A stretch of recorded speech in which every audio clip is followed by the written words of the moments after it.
bienvenido a Estrategia. Muchas gracias por aceptar la invitación Gracias por invitarme. y muchas gracias por recibirnos aquí en tu oficina. Con gusto, cuando quieran. Súper. Bueno, Juan, hablemos un poquito de ti. Tú eres mexicano, pero estamos hoy en Medellín, Colombia. ¿Cómo llegaste aquí? Un poco como que la vida te trajo a Colombia y qué pasó. Te cuento, sí, mexicano de nacimiento. Cuando tenía 17 años tuve la oportunidad de irme a estudiar al extranjero. Entonces, bueno, estudié mi carrera en Estados Unidos. Después de que estudié mi carrera, tuve la oportunidad de moverme para Miami, en donde empecé a trabajar para Mastercard. Entonces, nada, sueño americano, ¿no? Sí. Dejé México, estudié mi carrera, de ahí me voy a Miami y empiezo a trabajar para una de las empresas más grandes en el tema de pagos.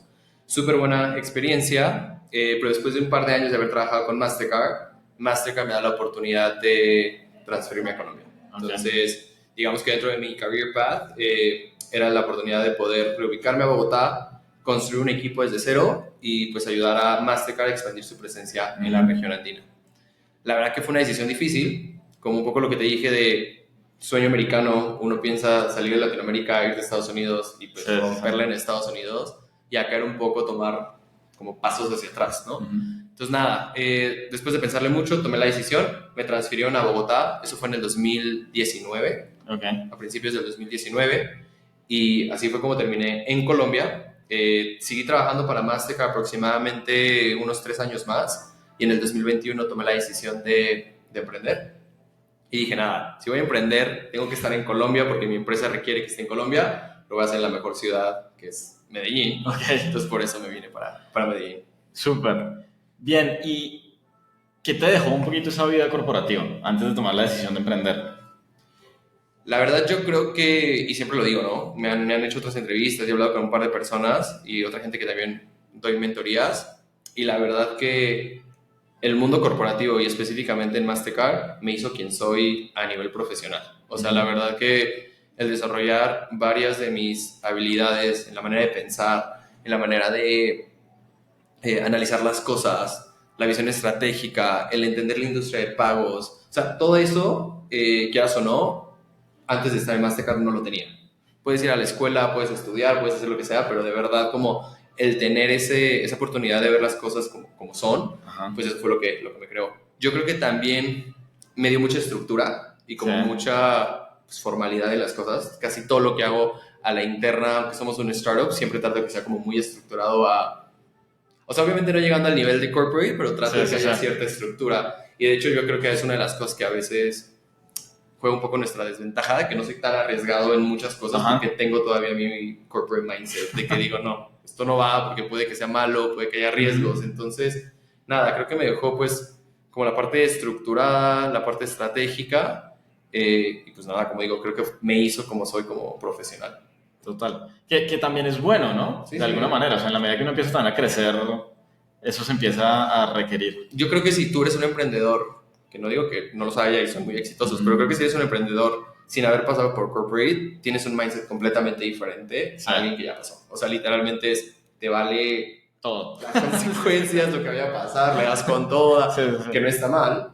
Pero pues es como tratar de medir un poco el riesgo y tratar de llegar a ese balance, ¿no? Entonces creo que eso 100% fue lo que me dejó. Súper. Llegas al punto donde tomas la decisión de emprender. Hay unos que emprenden y después encuentran una idea. Otros que salen a emprender teniendo una idea o habiendo identificado algo. Claro. ¿Cuál fue tu caso ahí? Pues mira, el hecho de que yo estaba en Mastercard y tenía un rol que era regional, trabajaba basado en Colombia, pero tenía prácticamente todo el Caribe, todo Centroamérica y toda la región andina a mi cargo, con mi equipo. Nosotros éramos prácticamente como que la puerta de entrada a venir a trabajar con Mastercard. Si eras una cooperativa, si eras una fintech, si eras un banco pequeño, cualquier entidad que quisiera venir a trabajar con Mastercard, nosotros éramos ese punto de contacto. Entonces, por eso mismo, empecé a tener como mucha exposición a diferentes modelos de negocio que estaban sucediendo en la región y, pues, empezabas a ver cosas, ¿no? Y había tendencias, también teníamos, pues, obviamente lo que pasaba en Europa, en Estados Unidos y demás. Y sí, o sea, yo creo que yo ya tenía muy claro que quería tener una fintech, sí o sí. No sabía exactamente qué o cómo lo quería hacer, pero en ese momento, en el 2019, hubo un boom muy grande en todo el tema de nicho. Bancos de nicho, servicios de nicho, de todo. Entonces, digamos que Mastercard y con toda esta exposición que tuve en los mercados me hizo darme cuenta del potencial de los diferentes nichos y ahí fue donde escogí pues, el nicho en el que se enfocó Finzi. De hecho, yo traté de balancear mi vida corporativa con el proyecto hasta cierto punto, Sí. pero por el mismo hecho de que pues, estaba en la misma industria, estaba trabajando con jugadores que eran bancos clientes de Mastercard, llegó un punto en que pues tenía que balancear también el riesgo porque podía tener un tema de conflicto de interés Sí. que mi corporate mindset me hizo desarrollar y dije, no, pues toca de renunciar para poder darle pues con toda, ¿no? Claro. ¿Fue difícil la decisión? Sí, la verdad que sí, o sea, a ver, obviamente no fue una decisión de la noche a la mañana, Ajá. obviamente hubo un proceso por detrás y de hecho unos meses antes de yo tomar la decisión de renunciar, yo empecé a levantar la mano internamente en Mastercard. Okay. Y empecé a decir como, oigan, me estoy sintiendo así, ya no estoy sintiendo que mi career path está tan claro, necesito que hagamos algo en conjunto, o si no, pues puede que me vaya, ¿no? Porque pues la verdad, yo amaba Mastercard. Bueno, la amo como empresa y me encanta, y dije, pues si me puedo quedar, me quedo. Y digamos que ya al punto final, cuando estaba a punto de tomar la decisión de renunciar, Mastercard me ofrece una posición de manejar una cuenta regional, no regional, global de Amazon. Okay. Un tiempo en Colombia, después me van a reubicar a Nueva York, o sea, como algo súper atractivo. De nuevo el sueño americano. Pero yo ya estaba como tan montado en el bus, ya había encontrado mi primer co-founder, ya tenía la idea tan puesta, había conocido a otros emprendedores que están levantando millones de dólares, o sea, como que ya tenía tanto ese ímpetu que dije, it's too late, o sea, si me hubieran dicho eso hace 4 o 5 meses atrás, quizás no hubiera emprendido nunca, me hubiera quedado dentro de Mastercard, pero el timing fue maluco, entonces dije, no, ya, renuncio y ya. Pero sí, o sea, fue difícil por muchos aspectos por eso, pero también, digamos que cuando uno trabaja para corporate, pues te cuidan como empleado. Sí, los Tienes beneficios. Temas salariales, tienen todo el tema de stock options, que quieras o no, se vuelve súper interesante. Entonces, todo eso, cuando renuncias, pues lo pierdes. Claro. Entonces, pues no fue fácil, honestamente, pero pues no me arrepiento tampoco, la verdad. Entonces, sí. Bien. Hablemos un poquito del tema del nicho, que me pareció muy interesante. O sea, ¿cómo identificaste un poquito como que habían las tendencias y demás, pero cómo lo identificaste y cómo arrancaste a probarlo en esos 5 o 6 meses que estuviste antes de renunciar? Entonces, como te decía, ¿no? O sea, el tema de las tendencias de nicho empezó a ser súper fuerte. Ahorita creo que ha perdido un poco de fuerza. Sigue habiendo, pero en ese entonces era de que banco de judíos, banco de afros, banco de perros, o sea, de todo, literal. Sí. Entonces, uno cuando busca un nicho, a pesar de que un nicho, pues quieres buscar que sea un nicho que sea significante, ¿no? O sea, que tenga la capacidad de ser algo bastante grande.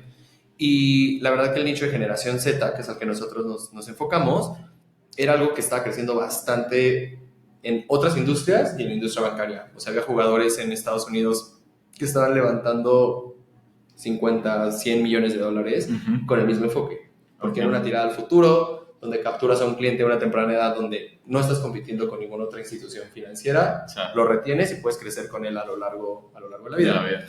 Entonces yo dije, a ver, en Colombia no había nada en ese momento. Bueno, no hay, más que Finzi. Bueno, un par otros creo que están ahí, pero bueno, nada igual que Finzi. Y dije, no hay nada, creo que el potencial es grande. Colombia es un país que tiene una población bastante joven. Nada, digamos que eran como muchos factores que dije, creo que este es el que le puedo poner la apuesta, pero pues obviamente también viene con sus retos, ¿no? Digamos que el nicho de la generación Z, y ahora que estamos pues metidos de lleno, pues son una generación y un segmento que no gasta, no tiene ingresos, tienen dependencia de otras personas que son sus padres. Entonces, la verdad que a lo largo del proceso de Finzi, la misma naturaleza del producto ha ido evolucionando mucho fuera del nicho. O sea, seguimos siendo parte del nicho, pero ya no estamos tan posicionados o no queremos estar tan posicionados como la billetera para niños, sino ya más para tu universitario o para tu joven que está a punto de ir a la universidad. O sea, entrar como más como al 19, 20 años, cuando antes empezamos con un enfoque de 13, 14 años, ¿no? Entonces, nada, o sea, yo creo que elegimos el nicho específicamente por el potencial que creímos que tenía y pues porque es un nicho que te permite de cierta forma también como capturar otros nichos debajo del mismo, ¿no? Entonces te pongo un ejemplo. La generación Z es una generación que es súper disruptiva en el sentido de diversidad. Entonces hemos podido tocar muchos temas de comunidad LGBTQ+, dentro de la generación Z. Ya. Entonces, como que también nos permitía atacar otros segmentos sin salirnos del segmento de la generación Z. Oye, muy interesante este tema.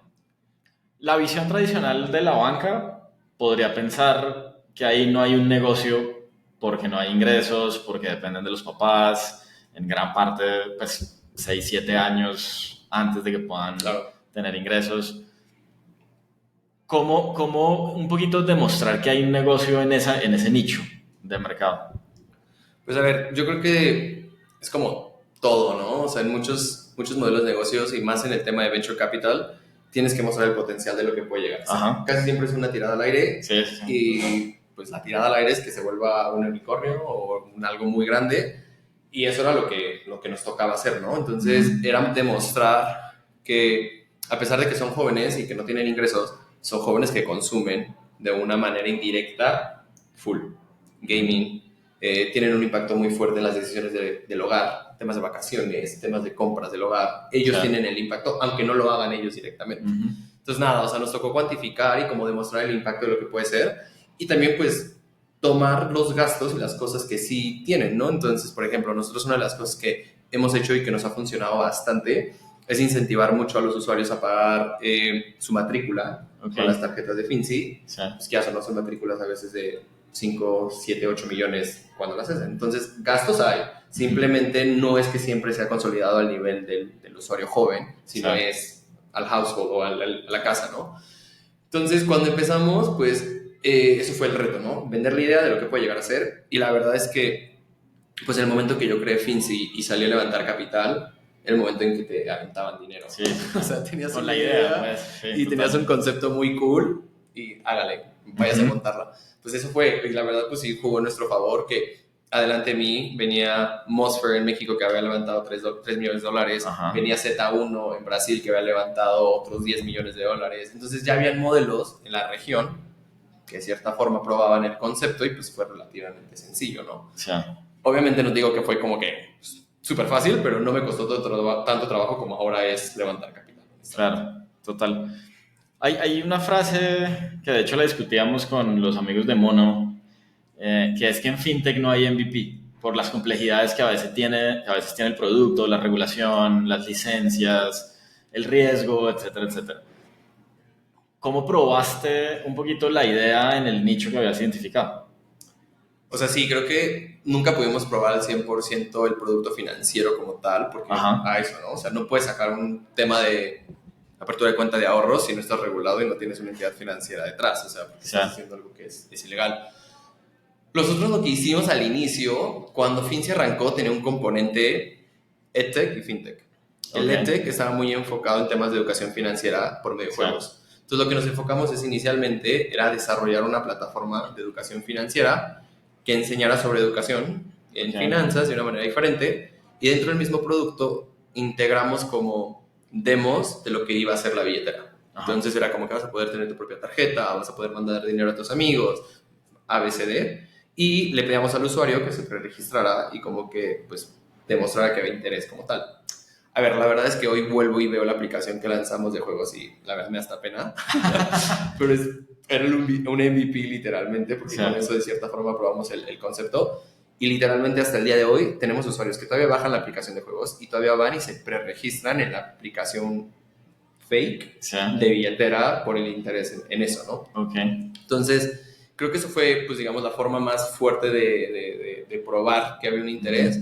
Y pues nada, o sea, yo creo que como todos y como muchos otros founders es pues conversar y hacer conversaciones con los potenciales usuarios. Y literalmente una de las cosas que nos dimos cuenta y hasta la fecha sigue siendo como uno de nuestros focos como producto es el tema de la tarjeta. Un joven de 13, 14 años, el tener su primera tarjeta de débito propia es como, wow. O sea, ¿sabes? Literalmente es un tema de empoderamiento, es un tema de... Incluso hasta de estatus, madurez, o sea, es una cosa loca. Y a la fecha también, o sea, hay usuarios que, o sea, solo están en Finzi porque quieren tener la tarjeta física propia, literalmente. Entonces, todas estas cositas que pudimos hacer previo a, y la verdad, el poder haber visto que ya había modelos en todos otros países que estaban reventándola con millones de usuarios, pues también nos dio un poco de confort de que estábamos detrás de algo, ¿no? Que iba a jalar. Sí.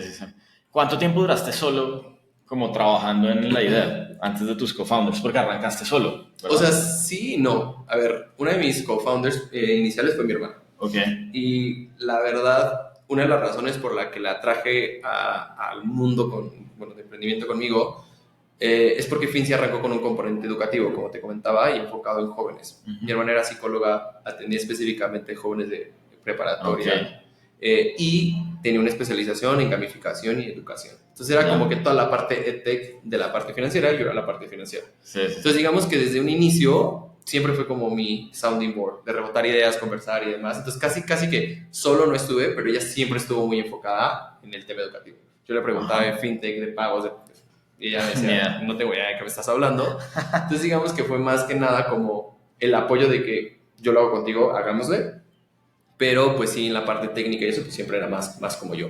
Sí. A lo largo del camino, pues bueno, fui agregando a los otros founders que éramos en total 4.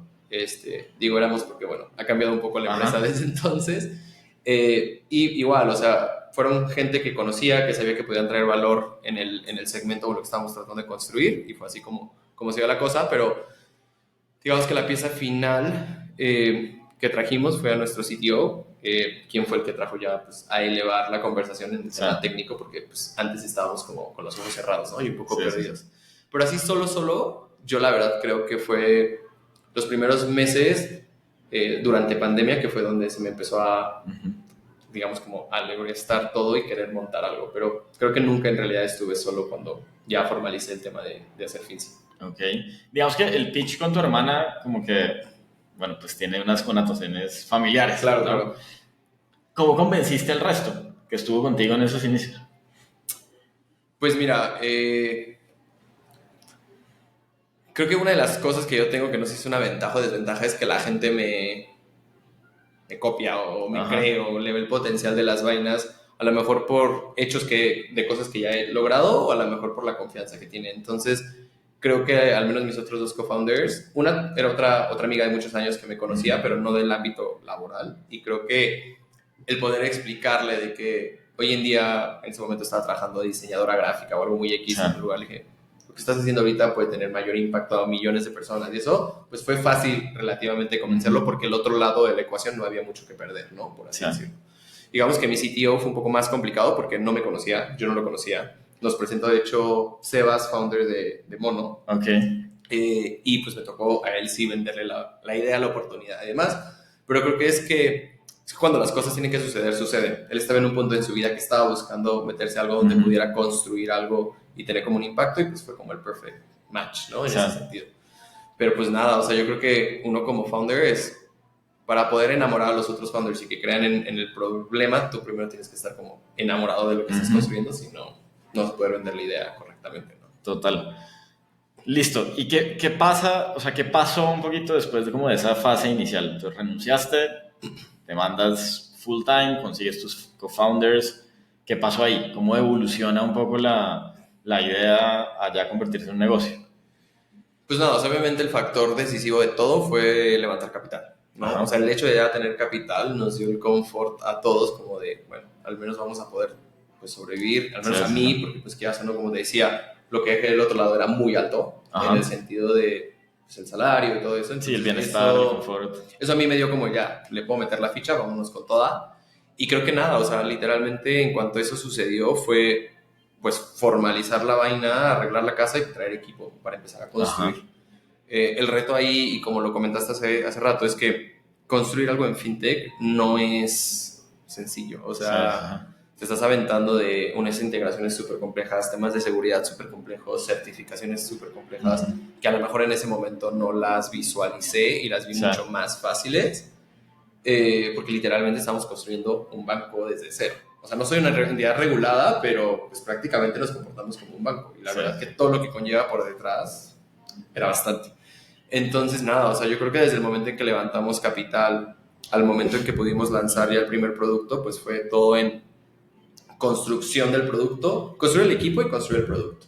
Y la verdad que fuimos muy afortunados como empresa porque literalmente todo el equipo que contratamos prácticamente desde el día uno ha sido el mismo equipo que se mantuvo hasta que lanzamos el producto, ¿no? Y gente que creía en el producto, creía en la empresa, creían en nosotros y le metió la ficha completamente. Sí. Entonces eso también nos ayudó bastante a acelerar aunque pues al final de cuentas dependíamos de una institución financiera que no era muy ágil, y nos tocaba sufrir, ¿no? Pero bueno, son gajes del oficio, ¿no? Sí, sí, sí, total. ¿Cómo te ves a ti mismo, digamos, como el Juan que arrancó el proyecto y el Juan que ha venido como recorriendo este camino?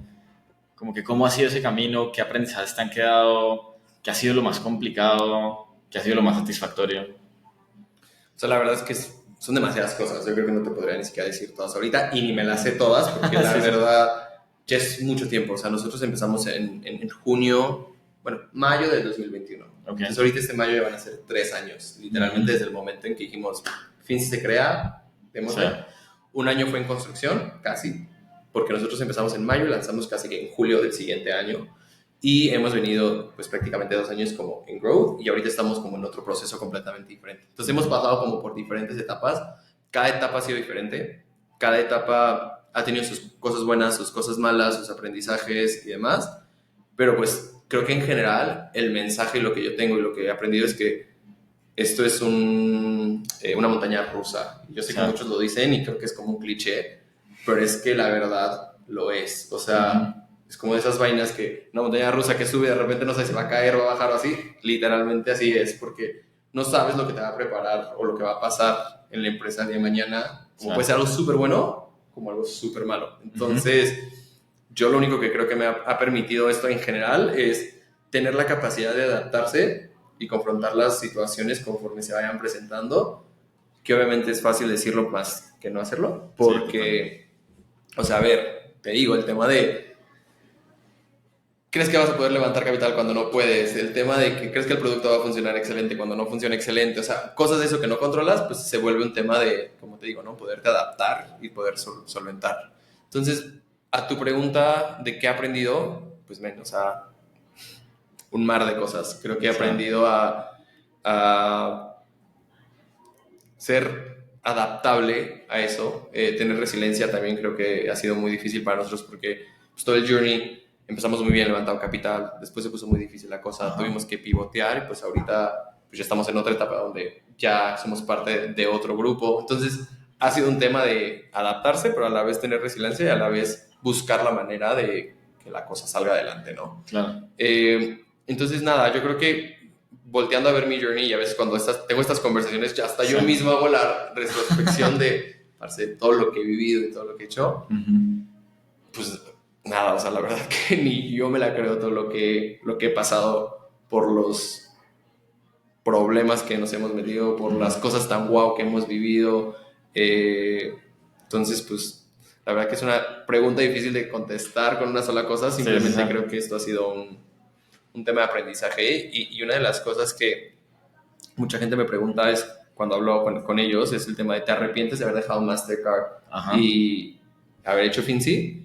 Y la verdad es que no, porque el aprendizaje y todo lo que tengo en este momento de mi vida por estos 3 años no se compara ni siquiera ni el MBA que hice, ni Mastercard trabajando 6 años, ni cualquier otra empresa que pueda trabajar, porque literalmente es algo inigualable. Entonces, la verdad que yo creo que el aprendizaje que me deja es todo lo que he aprendido hacia atrás, que son un sinfín de cosas, ¿no?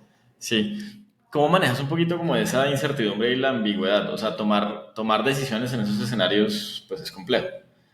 Cuando ya tienes un equipo, gente que depende de ti, ¿cómo es ese cómo? O sea, ¿cómo funciona un poquito en tu rol de CEO tomar esas decisiones? Pues hasta la fecha no sé. No. O sea, a ver, al final de cuentas, si hay algo que he aprendido también es que te tienes que enfocar en las cosas que tú puedes controlar y que puedes hacer. Porque hay cosas que se salen de tu poder y de tu alcance, que por mucho que te estreses y quieras hacerlo, pues no hay manera de solventarlas, ¿sabes? O sea, si no está en tu poder, pues aunque te pongas todo el día a llamar gente a hacer esto y demás, pues no va a suceder. Entonces creo que para mí eso fue un tema muy, muy fuerte de aceptar, porque pues yo quería que las cosas sucedieran, quería avanzar y pues había cosas que no dependían de mí y pues tocaba como echar un paso para atrás. Obviamente eso, como muchos emprendedores, pues me generaba ansiedad, me generaba estrés, me generaba como todo y tuve que tomar un paso en decir, a ver, ¿hasta qué punto puedo llegar? Yo voy a hacer todo lo que quede de mi parte para solventarlo. Si al final se solventa o no, pues ya no queda depende de ti. Entonces, creo que eso fue una de las cosas que fue el cómo, en tratar de analizar cuál es la situación, cómo está, qué puedo hacer yo, que de verdad esté dentro de mi alcance, que puedo mover mis conexiones, hablar con el banco, o sea, hacer lo que tenga que hacer. Si hago todo lo que yo tenga que hacer de mi parte y se soluciona, buenazo. Si pasa y no se soluciona, o sea, no sé, o sea, tener que tener la capacidad de también decir, oye, I tried, o sea, hice todo, al final no se solucionó, ya no queda de mí, ¿no? Sí. Gracias a Dios, creo que volteando hacia atrás y como todos los ups and downs que hemos tenido, yo creo que no tuve o no tuvimos una situación que fuera tan mala como que yo no hubiera podido tener la capacidad de resolverla de alguna forma. Ajá. No te puedo decir que positiva, pero que la haya podido resolver. Entonces, literalmente creo que pudimos navegar bien en ese sentido y como te digo, hice todo mi esfuerzo y se solucionó de alguna forma, que la verdad creo que es parte de las skills que uno aprende cuando es pues emprendedor, Sí. pero pues no fue fácil, ¿no? O sea, Claro. es un tema de poder manejar todas las cartas al mismo tiempo y saberlas jugar bien, porque si no, pues no solucionas las Sí. cosas. En todo este tiempo ha habido alguna situación puntual donde tú hayas dicho como, creo que lo voy a dejar, o sea, creo que es momento de parar, o que te haya como hecho repensarte un poco el tema. Siempre. Todos los días. Todas las mañanas.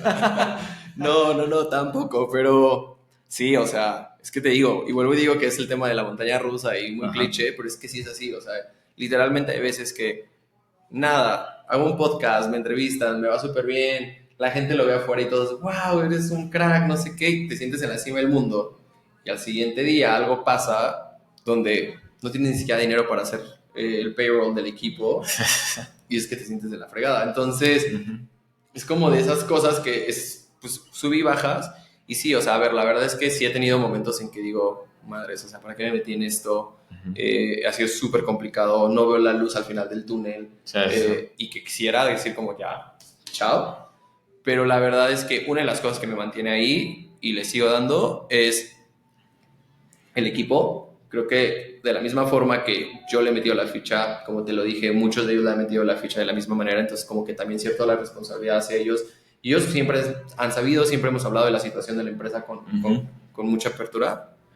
Pero pues la verdad, eso es una de las cosas que me mantiene como ahí. La segunda cosa que siempre me ha mantenido también como en esto es, pues, quieras o no, los usuarios y la gente que de cierta forma depende de nosotros, porque pues como te digo, ¿no? Somos un banco sin ser un banco y al final de cuentas, si yo mañana cierro Finzi y el usuario que tenía sus ahorros de $1,000,000 están protegidos y están con COP Central y todo, pero reputacionalmente también es algo que a mí me hace pensar, como digo, Sí, no, claro. o sea, no quiero ser ese banco que quebró y que cerró, ¿no? Entonces, como que eso juega mucho a nivel de mis decisiones de no tirar la toalla y obviamente a nivel personal. Yo soy una persona que no es que sea competitivo, pero soy una persona que si me propongo algo y tengo una meta de lograr algo, me aseguro de que ese algo se logre de alguna forma o de alguna manera. Entonces, si mi mente y mi visión cuando inicié Finzi era X, voy a hacer hasta lo último para lograr que sea ese X, ¿no? Entonces,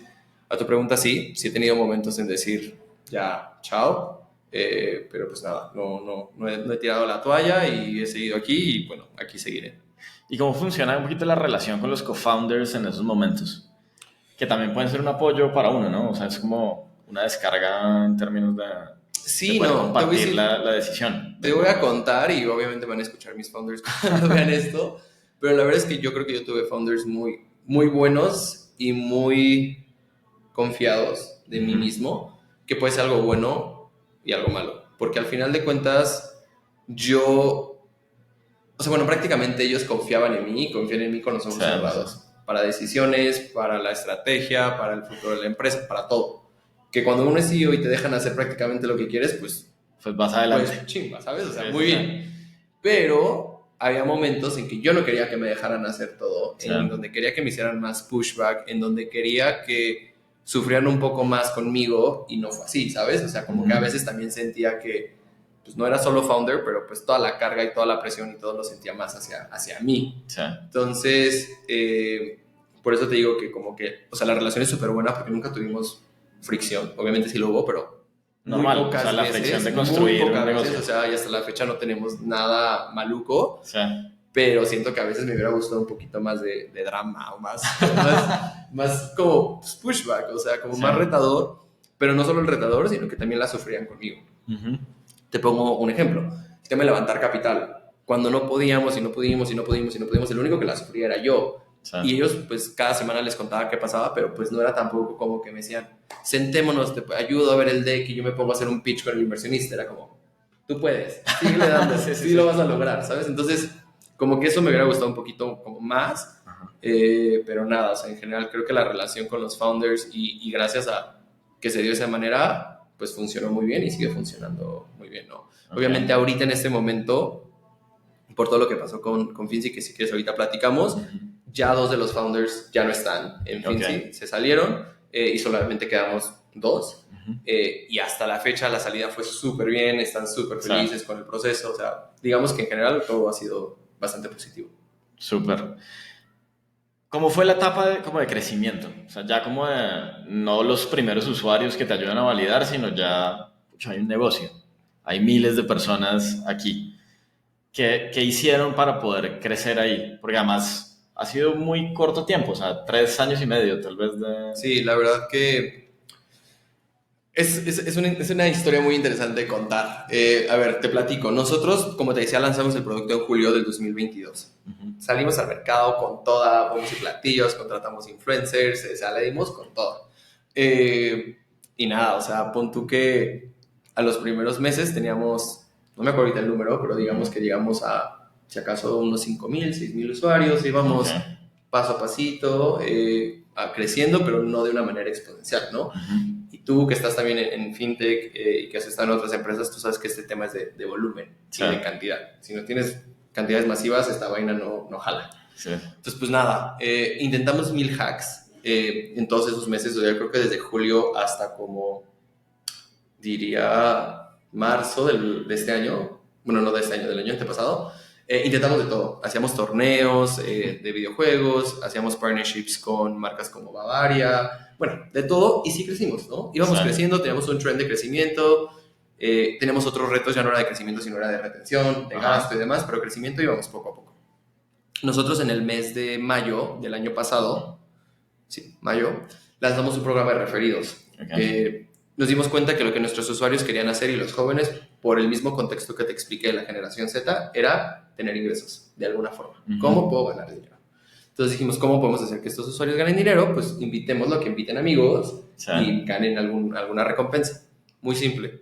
Montamos el programa de referidos como en mayo o junio y la verdad es que empezó a acelerar nuestro crecimiento, pero nunca despegó. Entonces nosotros aproximadamente como en el mes de septiembre del año pasado llegamos a tener 50,000 usuarios. 50,000 usuarios registrados que teníamos en la plataforma y que estaban usando el producto. Ujú. Pero vuelvo y digo, 50,000, yo en ese momento decía, wow, 50,000 la logré, súper bueno, pero cuando te comparas con bancos o con otras billeteras, Sí. pues no es nada. Entonces, en septiembre, octubre, por azares del destino y por el modelo de referidos que teníamos, Finzi se vuelve viral. Ok. Uno de nuestros usuarios específicamente, que no sé si nos vea en algún momento, pero él, Ojalá nos vea para que nos volvamos yo creo que virales. sí. Pues sí, porque tiene el hack para Sí, sí, hacerlo. sí. Pero el man literalmente empezó a subir contenido propio sobre el programa de referidos y lo que Finzi le había Wow. podido dar. Que la verdad, cuando ves los contenidos eran un poco bios porque sacaba una motocicleta y decía, Finzi me ayudó a comprar esta moto. Sí, sí, Cosa sí. que no es verdad, pero a lo que voy funcionaba y el mensaje Sí. funcionaba. Y uno de sus videos llegó a tener casi 5 millones de vistas Wow. en TikTok y eso generó una bola de nieve enorme que pasamos de tener 50,000 a principios de octubre a tener 250,000 usuarios Wow. para principios de diciembre. O sea, pero y él tomó la decisión de hacerlo. O sea, Sí. no fue como que los contactó, les dijo voy a hacer esto, nada. Nada. Y hasta la fecha Wow. hay full grupos en WhatsApp, en Telegram, en varios, que Sí. son gente del parche Finzi, porque así les decimos, y ellos también Sí. se llaman así, que hablan del producto y demás, pero ellos solos. Y ese Sí. es también un tema del nicho, que el tema de los productos que son de nicho generan comunidad. Y la comunidad Sí. generan ese tema de viralidad entre ellos. Y literalmente, ese fue el momento wow de nosotros, fue de que marica, la rompimos. O sea, Sí, literalmente como producto llegamos a ser la aplicación número 1 más bajada en Colombia en ese momento. Te digo, hicimos el registro de más de 200 y cacho de usuarios nuevos en menos de un mes. O sea, wow. Pero cuando eso pasó, también nos vimos con otros problemas que se vienen con todo el tema de referidos, porque había un costo asociado. Nosotros, como somos una entidad financiera, hacemos un KYC por usuario que tiene un costo. Entonces, digamos que ahí se nos vinieron otras cosas que todo el mundo dice como happy problems, pues sí, pero happy problems al final. Sí. Entonces, digamos que el crecimiento fue súper bueno, probamos el concepto, es algo que a la fecha veo como producto, como empresa, que digo, o sea, la logramos. Y a veces cuando leo, no sé, creo que fue Ualá, o no me acuerdo cuál, en Colombia decían que tenían 400,000 usuarios. Sí. Y digo, marica, o sea, Ualá con millones de dólares que tiene 400,000 usuarios en Colombia, y yo con lo poco que tengo llegué a 250,000 usuarios, ¿no? Entonces nada, o sea, ese tipo de cosas pues sí me generan a mí satisfacción como emprendedor, al equipo también, todos dijimos, bien, la hicimos, la logramos, no sé qué. Sí. Pero bueno, digamos que cuando pasó eso, se vinieron problemas ahora de otro tipo, ya no es tanto comprobar, porque ya sabemos cómo adquirir usuarios, cómo traerlos y demás, pero ahorita estamos pasando por un proceso completamente diferente, porque desde ese momento, la segunda semana de diciembre, cerramos el registro a nuevos usuarios a Finzi. Porque era un tema que normalmente la viralidad sube y baja y se acaba. Sí. Esta vaina no se paraba. Todas las semanas seguían y seguían llegando más y seguían llegando más y seguían llegando más. Y yo, parce, esto no, o sea, no es sostenible y yo no puedo, o sea, no, como empresa no podemos sostenerlo. Entonces, totalmente decidimos que la cerramos, no aceptamos más usuarios y ha estado sin nuevos usuarios desde diciembre, casi finales de diciembre hasta la fecha. Y tenemos un plan de relanzamiento y demás, pero por ahora tengo un mundo de 250,000 usuarios que puedo monetizar y hacer generar valor. Enfoquémonos en esos y después vemos cómo traemos nuevos usuarios. Wow, esa decisión me parece dura. Sí, pero al final de cuentas, como sabes, y vuelvo a decir, ahorita que platiquemos este tema, pues yo ya no tengo que estar mostrando números tanto a inversionistas y de crecimiento, y al final de cuentas, era eso o me moría, honestamente. Si yo hubiera seguido con ese ritmo de crecimiento, no iba a ser sostenible como empresa, iba a tener otros temas financieros mucho más graves. Entonces, nada, tomamos la decisión y la verdad que es sorprendente porque tenemos 250,000 usuarios registrados, creamos una lista de espera, entonces los usuarios que bajan el app, le das registrarte, te sale una pantalla que dice, estamos renovándonos, pon tu correo. Tenemos 50,000 usuarios sin hacer nada. O sea, tenemos 50,000 correos adicionales a los 250,000 sin hacer nada, y eso crece solo. No hacemos promoción, no, nada. Entonces es un poco que sabemos que en el momento en que esa vaina abra, va a seguir creciendo en forma automática, pero bueno, sí, o sea, fue una decisión y la verdad, hoy que vuelvo al pasado, creo que hasta la hubiera cerrado mucho antes a lo que esperé, porque lo dejamos correr como por un mes y medio. Y te digo, temas de costos y demás fue... Sí. Ayer justo hablaba con una amiga que también es emprendedora y hablamos de un concepto que era pérdida por expansión. Y es como a veces crecer o sea, te hace ver cosas del modelo de negocio que no habías visto, pero que por el crecimiento per se te va a causar daño, digamos, de alguna manera. Total. En el caso de ustedes, además de los costos que ya les dijiste, ¿había algo, digamos, como técnicamente en el producto o el producto podría escalar tranquilamente? ¿Era más un tema de negocio? Sí, no, o sea, de hecho, siempre hablamos también con el equipo tech y el producto o sea, escaló súper bien, no hubo ningún problema con el producto que crashara o algo, o sea, y de hasta la fecha nuestros servidores estaban todavía como al 10% de lo que pudiera llegar a ser, o sea, fue construido para eso y para escalar y escaló de 1 a 1000 súper bien. Entonces creo que solamente fue un tema, pues digamos que de costos. Que si seguíamos era un tema inmanejable en términos de costos, ¿no? Y no solo costos operacionales, pero me tocó triplicar el equipo de operaciones porque pasamos de tener 100 tickets a tener 5,000 tickets, o sea, una locura, o sea, es algo que te lo juro que cuando pasó esto en el mes de noviembre era una locura todo lo que estábamos viviendo. Entonces, pues nada, pero sí, fue más que nada costos. Perdón. ¿Cuántas rondas de inversión tuvieron hasta ese punto? Yo en total, como empresa, habíamos levantado únicamente casi $600,000. La verdad es que no, como te lo dije hace rato, no habíamos levantado mucho capital. Yo inicialmente cuando salí hice una ronda ángel de aproximadamente $350,000 Ujú. y después hice una subsecuente de 300. Sí. Y digamos que ahí me quedé. Yo en junio del 2022, no, perdón, 23, intenté levantar otra ronda, Ajá. una ronda ya más serie seed, más formal, más grande y demás, pero peor momento para No sé, hacerlo. sí, estaba duro. De hecho fue un poco antes, perdón, creo que fue como en abril.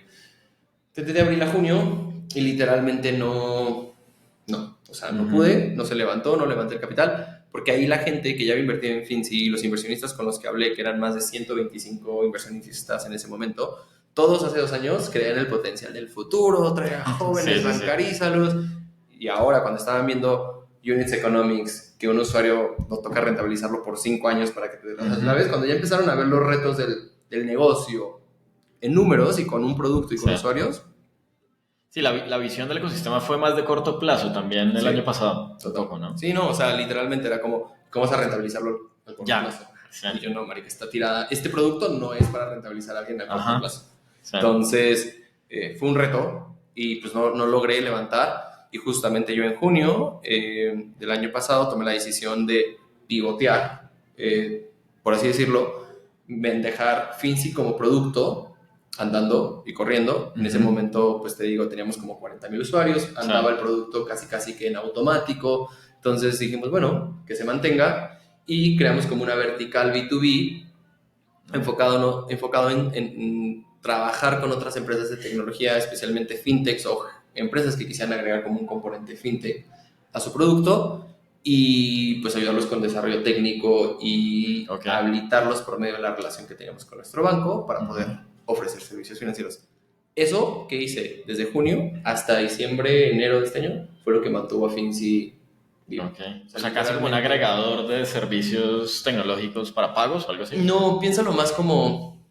A ver, o sea, nosotros somos un corresponsal digital bancario de COP Central. Sí. Lo que nos permitía era poder traerte a ti, tienes un concepto de una billetera nueva que quieres sacar, Ujú. que se llame X.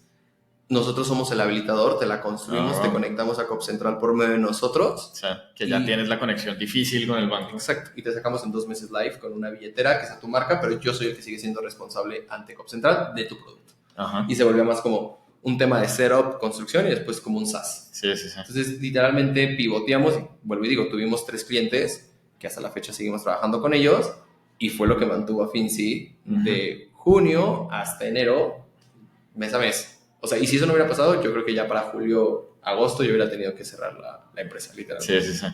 Entonces, sí. Ok.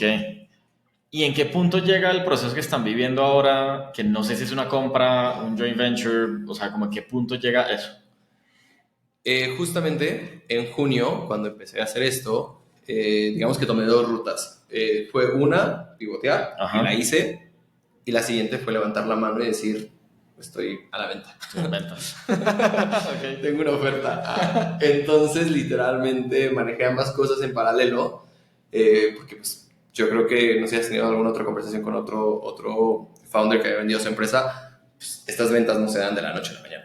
O sea, Sí. es un tema súper complejo y súper de due diligence y conversaciones y demás. Ujú. Entonces yo sabía que así me quisiera vender mañana, pues no iba a suceder. Entonces nada, una de las empresas con las que empezamos la conversación fue Girasol, que es ahorita el shareholder, fue una compra, Sí. o sea, compró 100% las acciones Wow. de Finzi.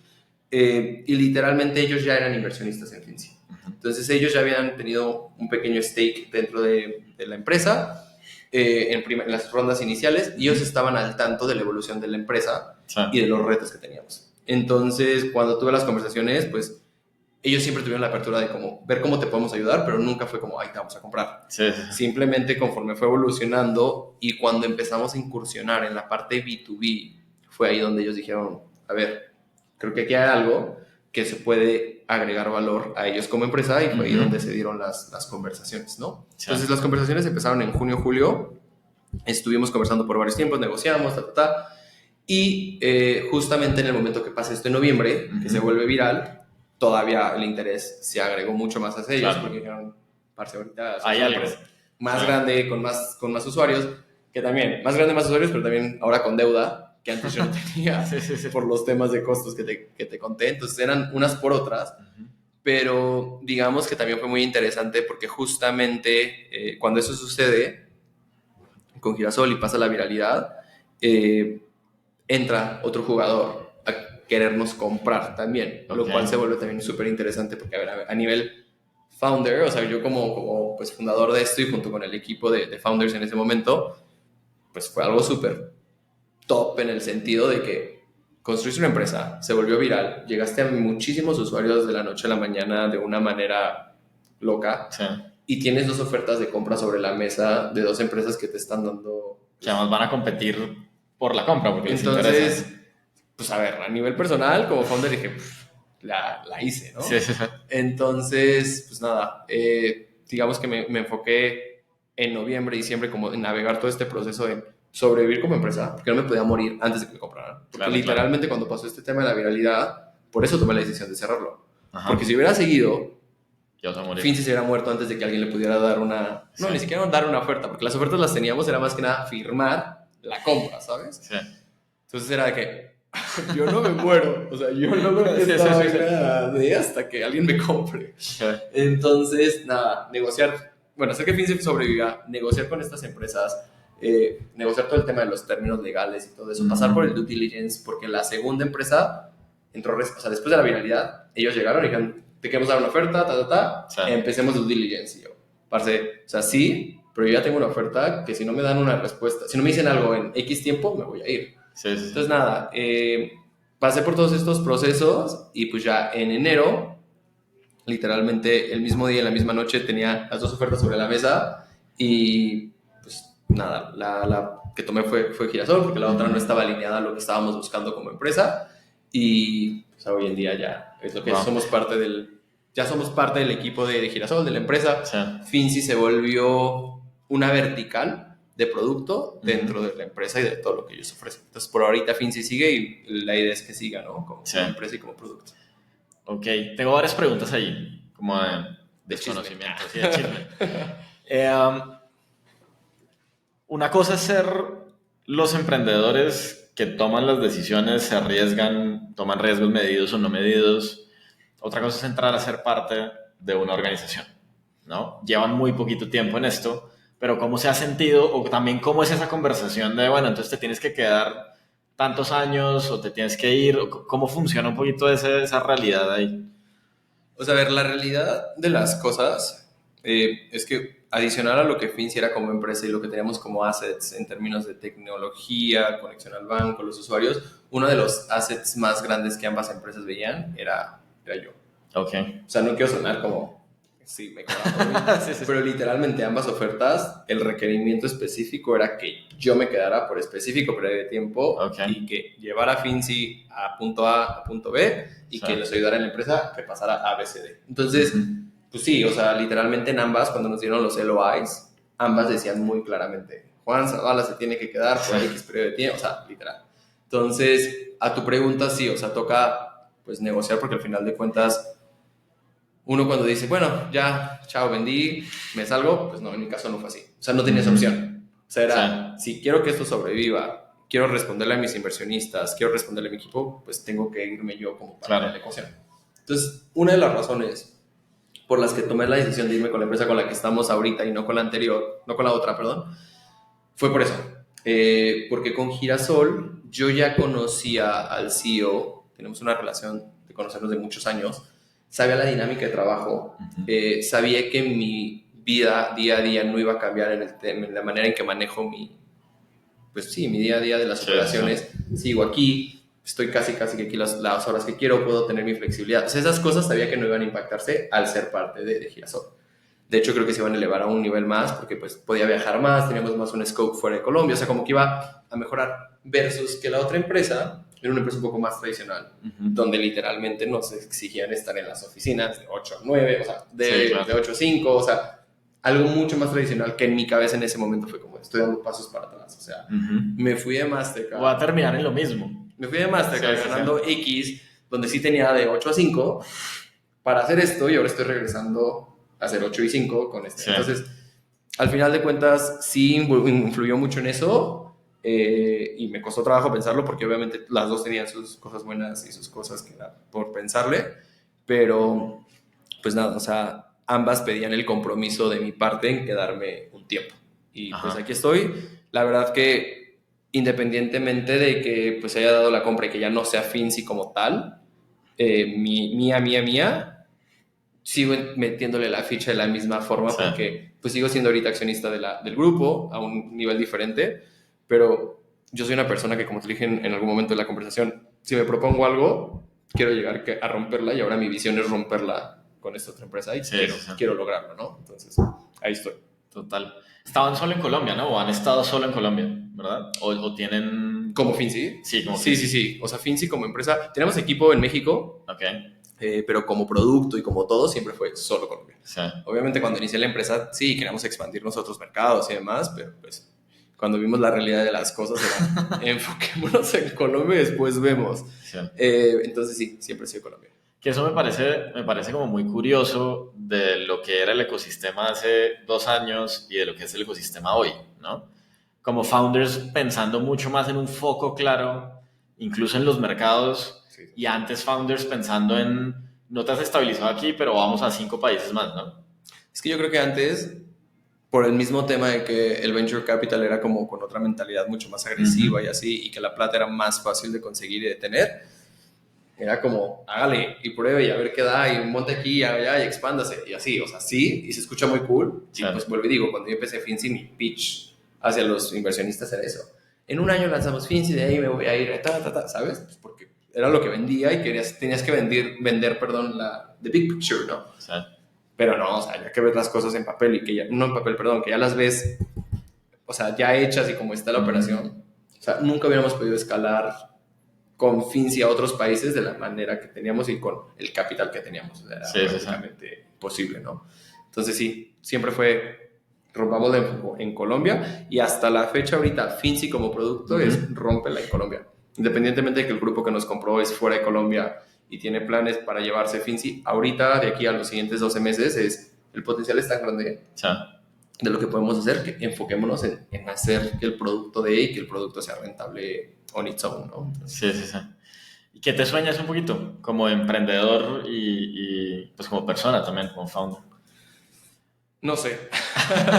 Es que no sé, o sea, la verdad, creo que no sé si a algún otro founder le pasa esto, pero creo que me ha pasado un poco que con todo este proceso de lo que viví, el sub y bajas de la montaña rusa y todo lo que ha pasado, he dejado un poco el lado como mi sueño de hacia dónde quiero ir, Sí. un poco por lo que te dije hace rato, ¿no? Responder a mis inversionistas, responder a mi equipo, responder a mis usuarios y como que hacer las cosas bien para ya después poderme empezar a preocupar por mí mismo, ¿no? Sí.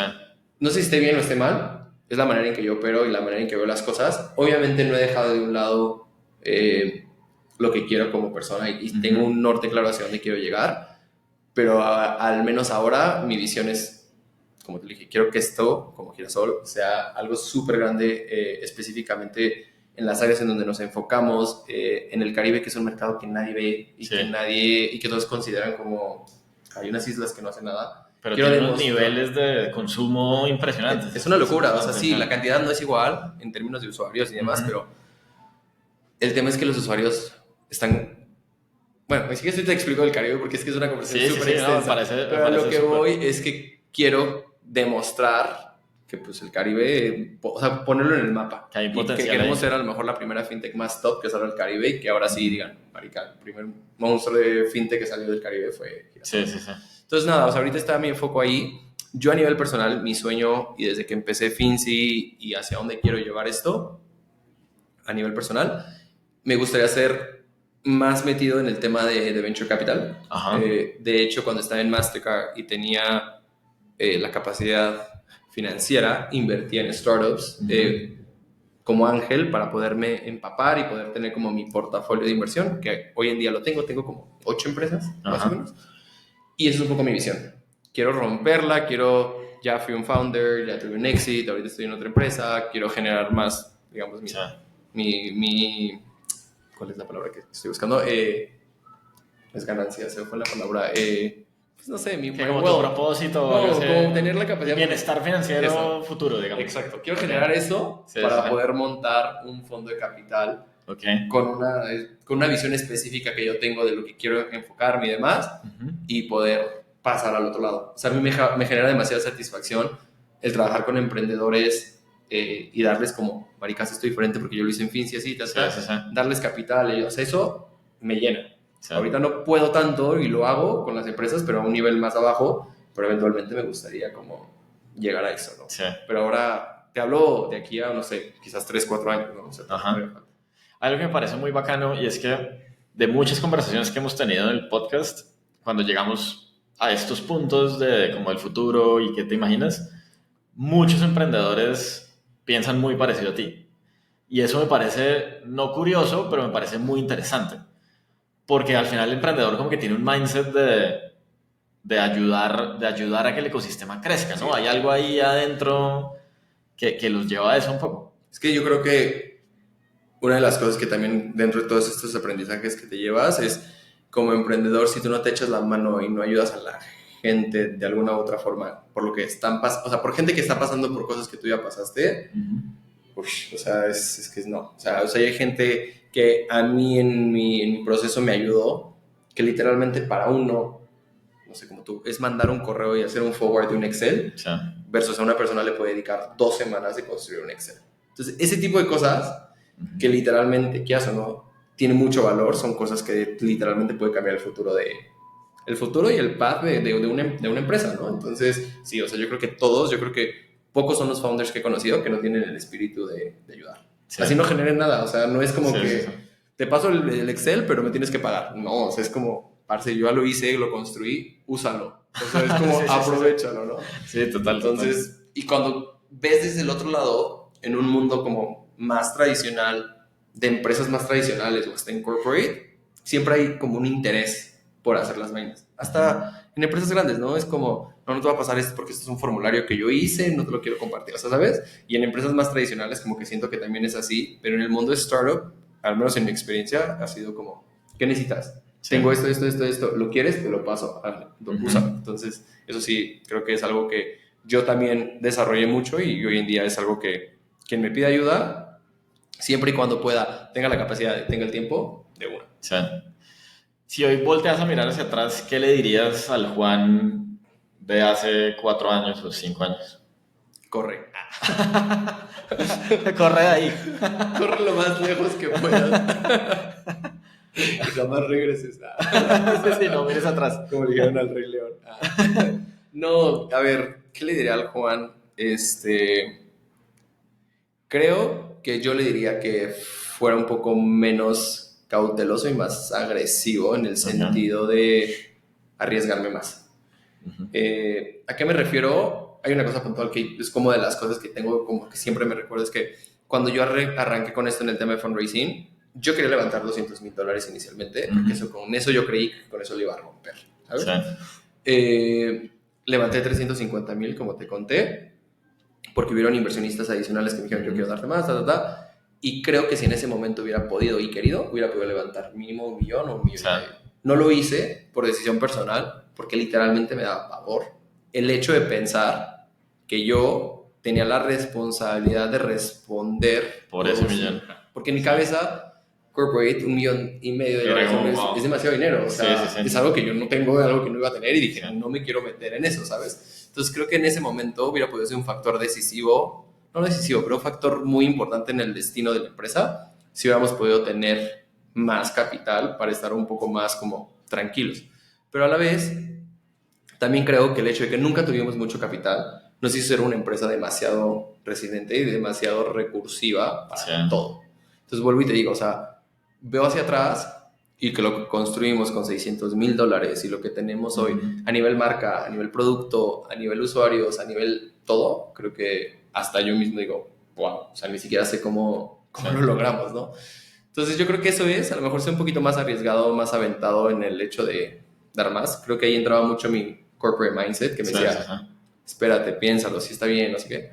Pero de ahí en fuera, la verdad, o sea, no sé, o sea, creo que yo soy una persona que tengo una manera de ver las cosas que siempre, como que siempre lo pienso cuando hago algo, es el no ya lo tienes. Entonces, siempre digo eso porque es como, si haces algo, puede que la respuesta sea sí o sea no. Pero si no haces nada, la respuesta es no. Entonces yo siempre hago lo que quiero hacer. Así sea preguntarle en la vida personal, en la vida profesional, en mi vida, o sea, en todas, siempre es hago lo que quiero hacer. Si me dice no o sí, pues lo intenté. Entonces la verdad que no hay mucho que no haya querido hacer, o intentado hacer, pero creo que eso podría ser como el único mensaje o aprendizaje del pasado que me queda. Súper, súper. Y creo que hay algo bien interesante en lo que dices, que es el tema de las restricciones, ¿no? O sea, como un mundo sin restricciones te lleva a ser menos creativo, menos recursivo, incluso menos arriesgado, porque lo tienes ahí. Pero un mundo con restricciones, con limitaciones, te reta a hacer cosas diferentes. Sí, total. Muy bacano, muy bacano. ¿Qué libro nos recomendarías? Mm, a ver, he leído varios, pero hay uno que a mí me sirvió mucho a nivel personal. Creo que me hizo entender mucho del tema de la pasión cuando uno construye una empresa, una marca y demás, que se llama Pour It With Your Heart. No me acuerdo el nombre del autor, pero era el primer CEO de Starbucks. Okay. Y es el que llevó a Starbucks de ser el coffee shop en Seattle a ser la marca que soy, ¿no? Entonces cuento mucho el proceso a nivel personal y demás. Y a mí, hasta la fecha, lo leí hace muchísimos años y me acuerdo mucho de muchas como líneas y cosas de lo que él decía como la visión del poder del logo, de lo que quería llevar. Y eso es algo que me parece bastante bueno. Y el otro, que es como más de emprendedores, que también siempre recomiendo y a toda la gente que me pregunta que quiere emprender, es de Brian Recorder.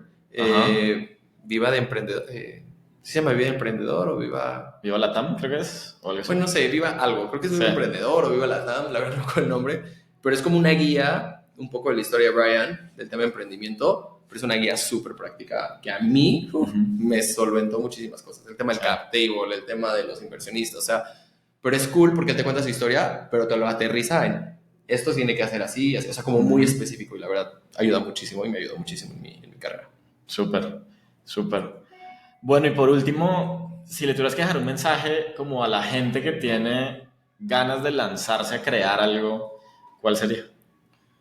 Pues nada, o sea, yo sé que, vuelvo a digo, se va a hacer cliché, pero pues que se lancen, ¿no? O sea, ahorita lo dije y lo vuelvo a decir y siempre se lo digo a todo mundo con el que me pide consejos o me dice que tiene una idea de emprender y así, es el no ya lo tienes. Entonces, si no haces nada y nunca emprendes, pues te vas a caer en el mismo lugar, en la misma posición, en el mismo punto que estás en tu vida. Si haces algo, sea lo que sea, así sea montar una página web, así sea ir a pedir inversión, o sea, así sea lo mínimo, puede que tu vida cambie y puede que tu futuro cambie de una manera drástica, como puede que no, pues siempre está la parte no.